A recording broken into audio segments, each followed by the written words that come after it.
Hello friends, दीपूस क्रिएशनमध्ये तुमचं मनापासून खूप खूप स्वागत आहे. तर मी आज बनवत आहे झटपट टोमॅटो चटणी. आधी 4 टोमॅटो घेऊन मग कढईमध्ये छान असे तेलामध्ये वाफून घ्यायचे.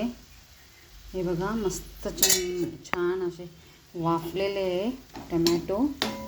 आता हे मिक्सरमध्ये काढून घ्यायचं. त्याला थोडं कांदा आणि लसूण पण लागतो. कांदा बारीक चिरून घ्यायचं. आता बघा, हे मी मिक्सरमध्ये काढून घेते. आता मी तेच कढईमध्ये आधी तेल गरम करून घेतलं आहे. जिरा आणि राई घालून घेतलं आहे.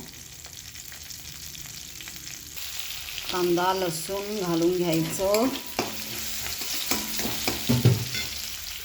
बघा, मी मिक्सरमध्ये काढून घेतलेलं टमॅटो ह्याच्यामध्ये घातले. आता ह्याच्यामध्ये सगळे मसाले घालायचे.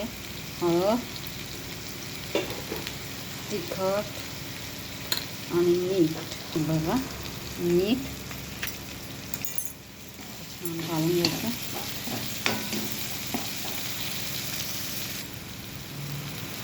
हे बघा, झटपट चटणी बनवून तयार आहे.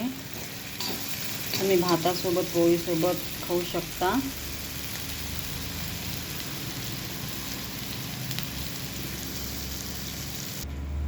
मला वाटलं तर थोडं शेंगदाण्याचं कूट पण घालू शकता, नाहीतर स्किप करू शकता. टमाट्याची चटणी. हे बघा, मस्त झटपट चटणी बनवून तयार आहे. तुम्हाला जर आवडली असेल तर लाईक करा, सबस्क्राईब करा, शेअर करा. भेटू पुढच्या व्हिडिओमध्ये. बाय.